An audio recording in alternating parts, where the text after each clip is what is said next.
नीलू ताई बोली, चुप हो जा मधु, हम लोग ये सब सहने के लिए ही बने हैं। क्या कर सकते हैं, बड़े लोग हैं। गरीबी भी एक अभिशाप से कम नहीं।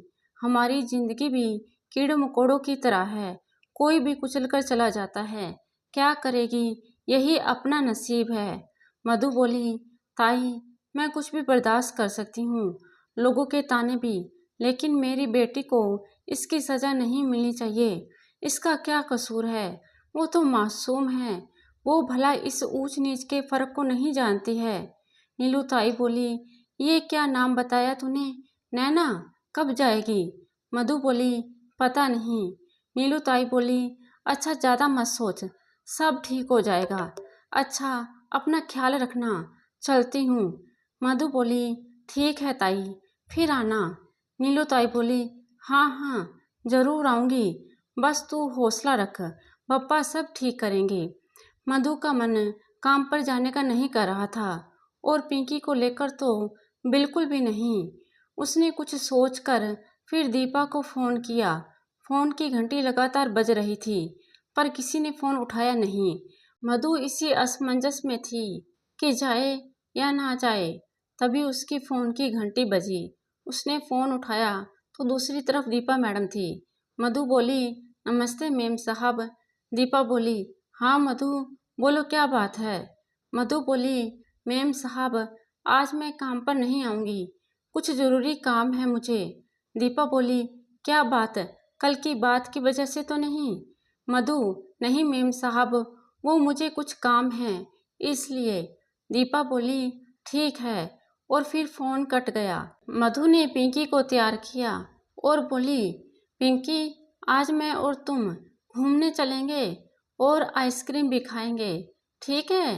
पिंकी बोली, सच में माँ, हम घूमने जाएंगे और आइसक्रीम भी, बहुत मज़ा आएगा। मधु पिंकी को लेकर पार्क गई।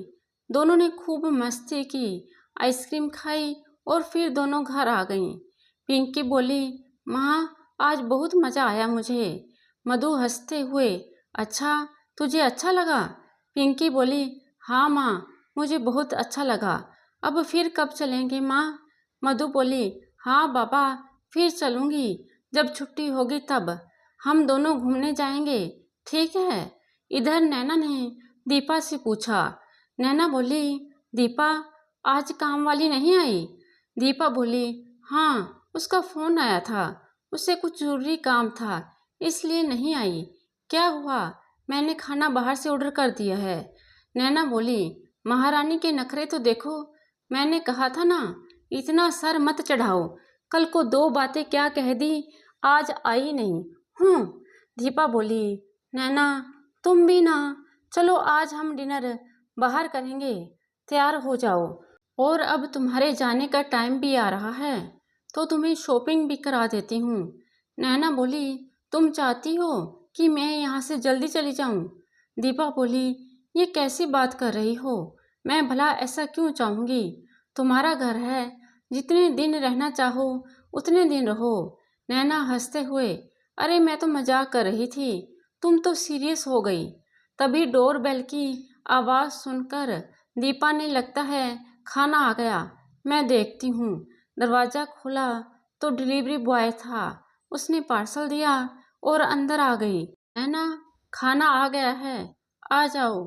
दीपा ने टेबल पर प्लेट और गिलास रखे और खाना सर्व करने लगी। तभी दोबारा से डोर बेल की आवाज़ सुनकर दीपा ने दरवाज़ा खोला तो मोहन थे।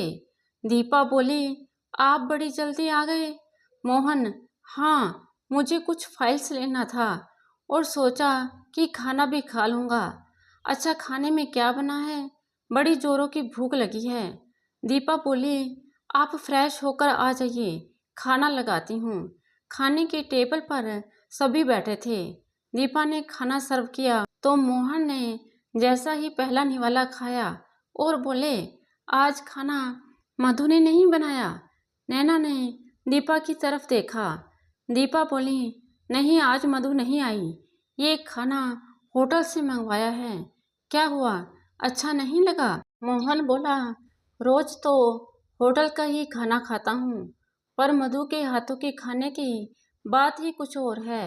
वो स्वाद होटल के खाने में कहाँ। दीपा के चेहरे पर ना जाने क्यों अजीब से भाव आने लगे, जिसे देख नैना ने कहा, क्या बात है जीजा जी, आपको भी मधु की आदत हो गई? पहला घर देख रही हूँ जहाँ एक नौकरानी की इतनी इज्जत है। मोहन बोला, मधु तारीफ के लायक है तो तारीफ तो होगी ही।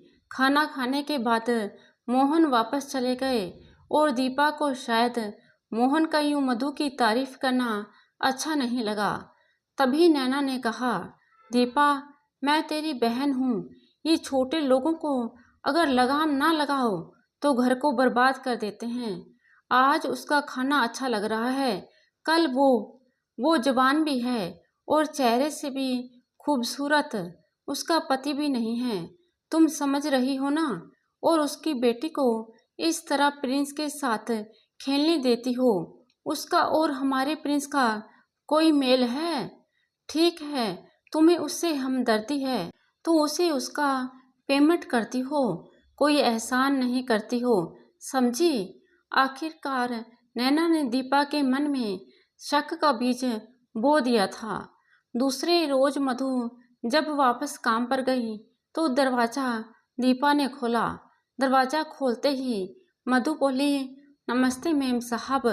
दीपा ने जवाब तो दिया, लेकिन उसकी आवाज़ में पहले जैसी मिठास नहीं थी। मधु को कुछ अजीब सा लगा, पर उसने सोचा कि ये उसका वहम है और वो अपने रोज़मर्रा के कामों में लग गई। तभी उसे नैना कहीं दिखाई नहीं दे रही थी। मधु ने मन ही मन सोचा कि कहीं उस दिन के बाद वो चली तो नहीं गई। तभी पीछे से प्रिंस ने कहा, मधु आंटी, आप कल क्यों नहीं आई थीं? मधु ने मुस्कुराते हुए कहा, प्रिंस बाबा, कल मुझे कुछ काम था इसलिए। आप बताइए, आपको क्या चाहिए? मैं अभी बना देती हूँ। प्रिंस बोला, मुझे न्यूडल चाहिए। मधु बोली, ठीक है, मैं अभी बनाती हूँ। तभी वहाँ दीपा आ गई। प्रिंस, जी मम्मा। दीपा बोली, ये क्या है?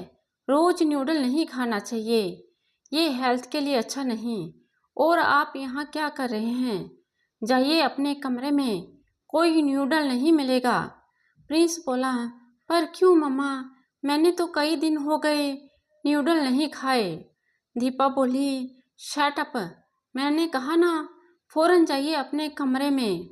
मधु ने दीपा मैडम को इतना गुस्सा करते पहले कभी नहीं देखा। आज आखिर वो ऐसा बर्ताव क्यों कर रही है? मधु को कुछ भी समझ में नहीं आ रहा था। मधु बोली, मैम साहब, प्रिंस बाबा अभी बच्चे हैं और बच्चे तो यही सब खाना पसंद करते हैं। दीपा बोली, मधु, मुझे पता है, मैं उसकी माँ हूँ, उसके लिए क्या अच्छा है और क्या बुरा मुझे तुमसे सीखने की ज़रूरत नहीं है। इतना कहकर वो तो चली गई, लेकिन मधु हतप्रभ सी सोचती रही कि ये सब क्या हो रहा है। कुछ देर के बाद देखा तो नैना मैडम कहीं बाहर से आई। उन्हें देखकर मधु कुछ असहज सा महसूस करने लगी। मधु दीपा मैडम के कमरे में जब गई तो वो किसी से बात कर रही थी कि तभी मधु को देखकर बोली, एक मिनट जरा होल्ड पर रखिएगा, अभी बात करती हूँ।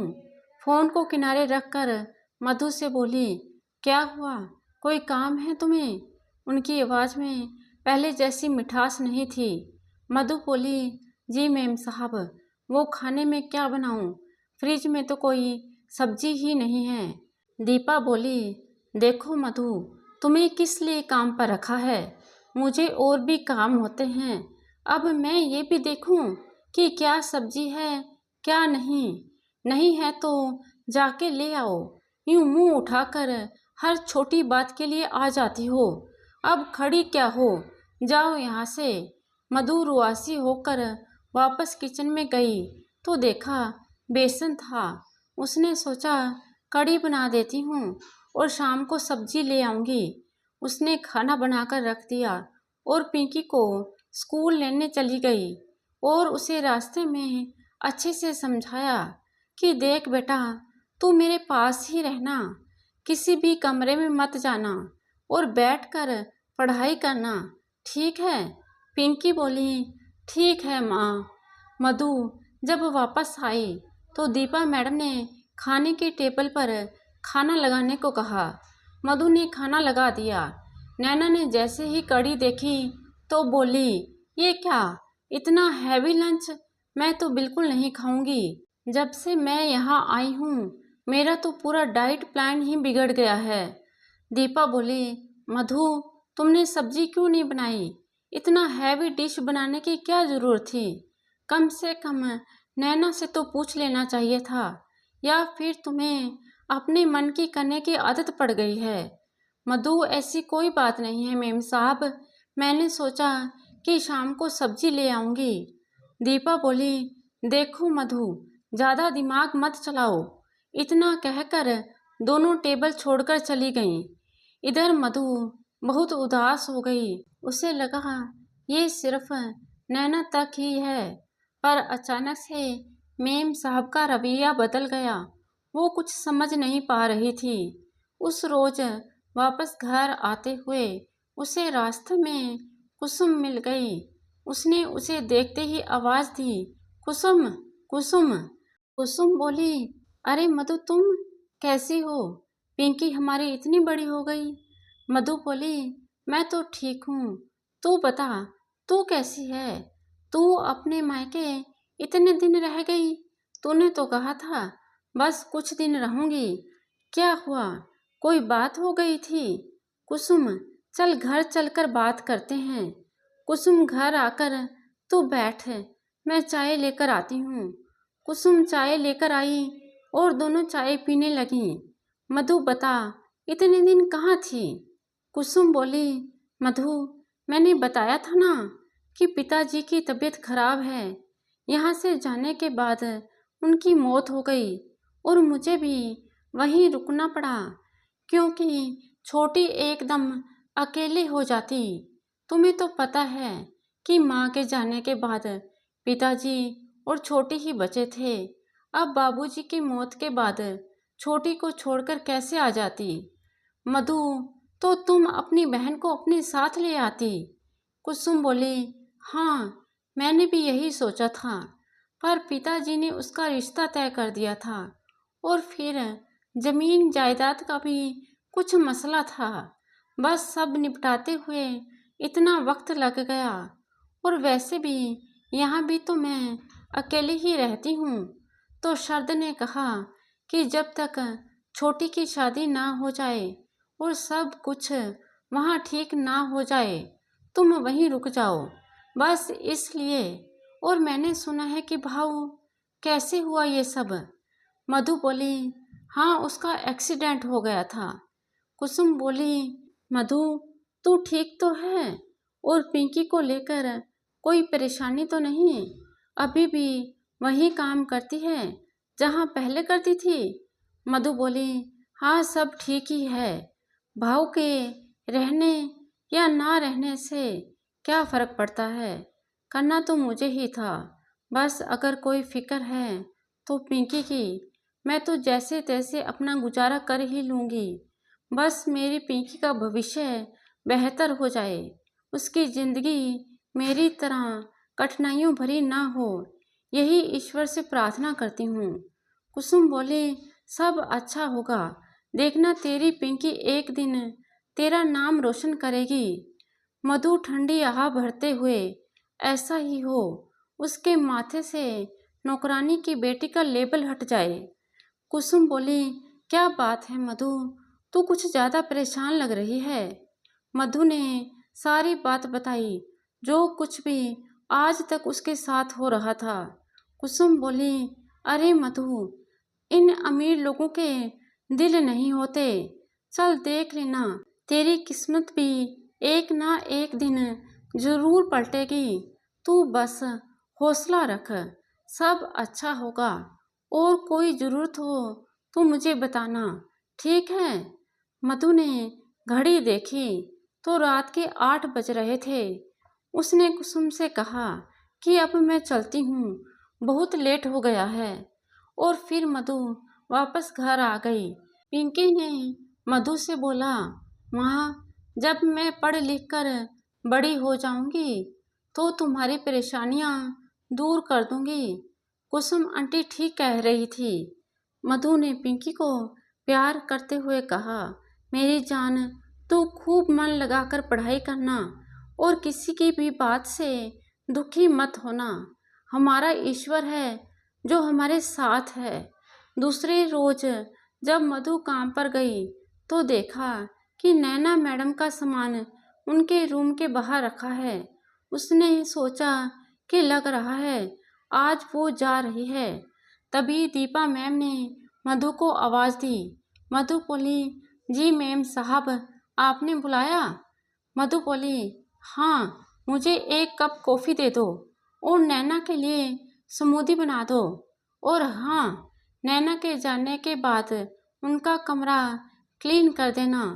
मधु बोली, जी मैम साहब। दीपा बोली, और हाँ सुनो, स्मूदी और कॉफ़ी दोनों मेरे कमरे में ही रख देना।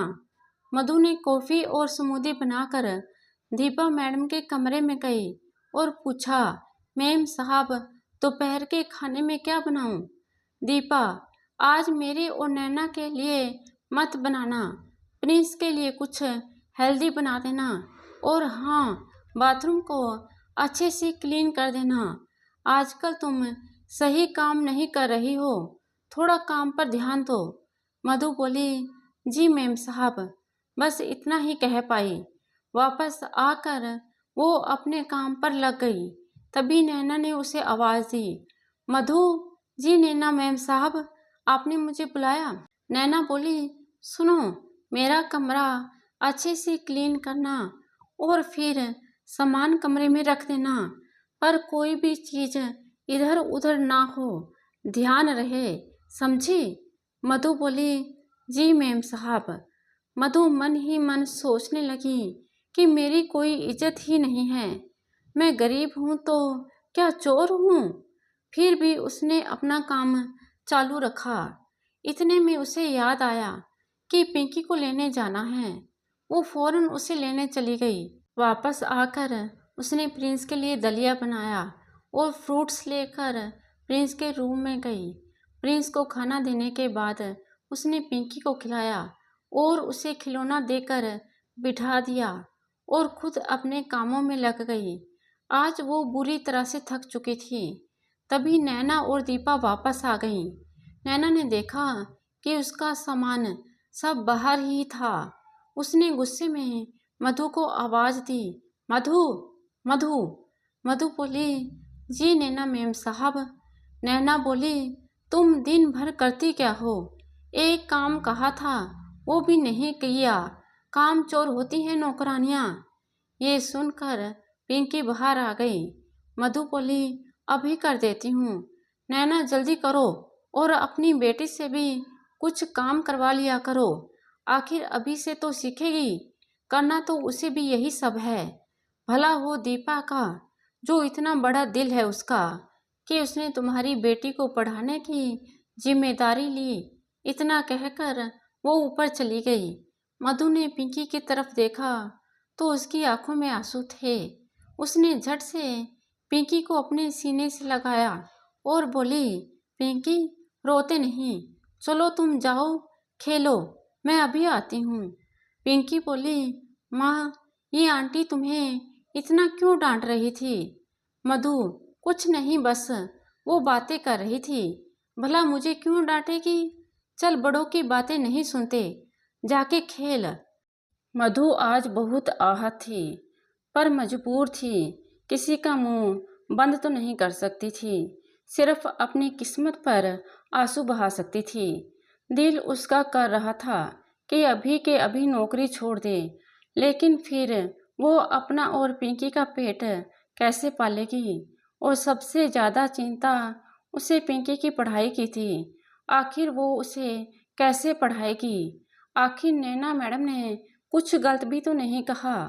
मैं कैसी बदनसीब माँ हूँ कि अपनी बेटी की ज़रूरतें भी पूरी नहीं कर पा रही हूँ।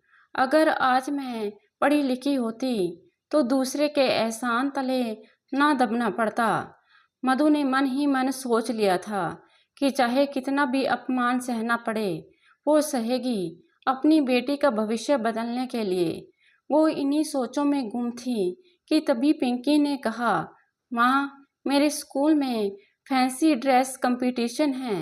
मैम ने मुझे भी कहा है भाग लेने के लिए। मधु ने कहा, ये तो बहुत अच्छी बात है, तू जरूर भाग लेना। मधु बोली, ये तो बहुत अच्छी बात है, तू जरूर भाग लेना। पिंकी थोड़ा उदास हो गई। पर माँ, मुझे रेड फ्रॉक पहनकर जाना है, परी बनना है, मेरे पास तो नहीं है। मधु कुछ सोचते हुए, मैं तेरे लिए लाल फ्रॉक ले आऊंगी, ठीक है अब खुश? चल अब सो जा, सुबह स्कूल भी तो जाना है। पिंकी खुश होकर बोली, मेरी अच्छी प्यारी माँ, और फिर मधु की गोद में सो गई। मधु ने उसे लिटा लिया और उसके चेहरे पर बिखरी मुस्कान देखकर अपना सारा दर्द भूल गई। दूसरे रोज मधु काम पर गई और यही सोचकर कि अब उसे सिर्फ अपनी बेटी की खुशियां चाहिए, उसके लिए वो अपमान का कड़वा घूंट हंसते हंसते पी जाएगी। वो जब वहां पहुंची तो दीपा और नैना मैम साहब घर पर नहीं थे, सिर्फ साहब थे। मधु बोली, साहब, मैम साहब कहाँ गई हैं? मोहन बोला, वो नैना को छोड़ने गई है। मधु ने कहा, नैना मैम साहब चली गई क्या? मोहन, हाँ, उसे कुछ अर्जेंट था इसलिए जाना पड़ा। और मधु किचन में जैसे ही जाने के लिए मुड़ी कि तभी मोहन ने आवाज दी, हाँ सुनो मधु, मुझे जरा कुछ मीठा बनाकर दे दो। मधु ने कहा, साहब, आपको तो मीठा मना है। मोहन हंसते हुए, पता है मुझे, मैं तुम्हारा साहब हूँ और ये मेरा ऑर्डर है, जाओ ले आओ, थोड़ा जल्दी करना, वरना तुम्हारी मैम साहब आ गई तो मेरी तो क्लास लग जाएगी। मधु बोली, साहब, पर मैम साहब ने देख लिया तो बहुत गुस्सा होगी। मोहन, तुम उसकी फिक्र मत करो, मैं देख लूँगा, तुम जाओ। मधु ने पूछा, साहब, आप बताइए क्या बनाऊं? मोहन, ऐसा करो, गर्मा गर्म सूजी का हलवा बना दो, चीनी थोड़ा कम डालना। मधु बोली, जी ठीक है। मधु ने हलवा बनाया और मन ही मन सोच रही थी कि कहीं मैम साहब आ गई तो उसकी खैर नहीं। हलवा बनाकर मोहन के पास ले गई। मोहन हलवा देखकर बिल्कुल बच्चों की तरह खुश हो गए और बोले, मधु, खुशबू तो बहुत अच्छी आ रही है, आहा, मजा आ जाएगा। और जैसे ही उन्होंने एक चम्मच मुंह में डाला वैसे ही दीपा वापस आ गई और देखते ही, ये क्या, आप मीठा खा रहे हैं? पता है ना आपको शुगर कितना बड़ा हुआ था? और ये हलवा किसने बनाया? मोहन, वो सुनो तो, अरे इतना गुस्सा, बैठो जरा, मैं। दीपा बोली, ये क्या बकरियों की तरह मैं लगा रखी है? मैंने पूछा, हलवा किसने बनाया? मधु, मधु। मधु किचन से आते हुए, जी मैम साहब आई। दीपा ने कहा, ये हलवा तुमने बनाया है? मधु डर के मारे मोहन को देखने लगी। दीपा, इधर उधर क्या देख रही हो, मेरे सवाल का जवाब दो। मधु धीरे से, जी साहब। दीपा का पारा चढ़ गया और वो गुस्से से बोली, मधु, खुद का पति तो तू खा गई, अब दूसरे का सुख तुझसे देखा नहीं जा रहा है। तुझे अच्छे से पता है कि मोहन को शुगर है और शक्कर उनके लिए जहर, फिर तूने उन्हें मीठा क्यों दिया? मधु बेचारी सहमी सी खड़ी थी, उसे कुछ सूझ नहीं रहा था कि वो क्या जवाब दे, बस चुपचाप खड़ी थी। और दीपा मैम जितना उनके अंदर भड़ास थी सब निकालती गई और मधु वो सारे घूंट पीती रही क्योंकि उसके पास कोई दूसरा विकल्प नहीं था। दीपा बोली, अब खड़ी क्यों हो, बताओ, कुछ बोलती क्यों नहीं? आखिर मोहन ने दीपा को बीच में टोका। दीपा, अब बस भी करो, तुमने तो छोटी सी बात का बतंगड़ बना दिया कि तुम मेरे साथ चलो। और फिर मोहन ने दीपा का हाथ पकड़कर कमरे में ले जाकर समझाया, देखो दीपा, मैं जानता हूँ कि तुम मेरी हेल्थ को लेकर काफ़ी परेशान रहती हो, लेकिन तुम्हें भी मधु की बात को सुन लेना चाहिए था। मुझे समझ नहीं आ रहा कि आखिर तुम जो इतनी सुलझी हुई समझदार होकर आज तुमने उस बेचारी को क्या क्या सुना दिया। मैंने डॉक्टर से पूछा था, उन्होंने कहा था कि आप थोड़ा कम शुगर खा सकते हैं। बस मेरा मन हुआ तो मैंने मधु से बोला, बल्कि उसने मुझे मना भी किया और मुझे बोला भी कि तुम गुस्सा होगी, लेकिन मैंने उसे ऑर्डर दिया था बनाने के लिए। वो तो बेचारी डर भी रही थी और तुमने बिना कुछ जाने ना जाने क्या क्या कह दिया उसे। दीपा, अब जाओ और उसे सॉरी बोल दो, बात खत्म करो। दीपा ने टेढ़ी निगाहों से मोहन की तरफ देखते हुए कहा, दीपा, व्हाट नॉनसेंस, तुम्हारा दिमाग तो ठीक है? मैं उससे माफ़ी मांगूं? नैना सही कह रही थी कि उसने तुम्हें अपने बस में कर लिया है। मैंने अपने हाथों से अपने घर को आग लगा ली, एक दो टके की नौकरानी को सर चढ़ाकर। ये छोटे लोग होते ही ऐसे हैं, बड़ा घर देखा नहीं कि हथियाने लगे, अपनी औकात भूल जाते हैं।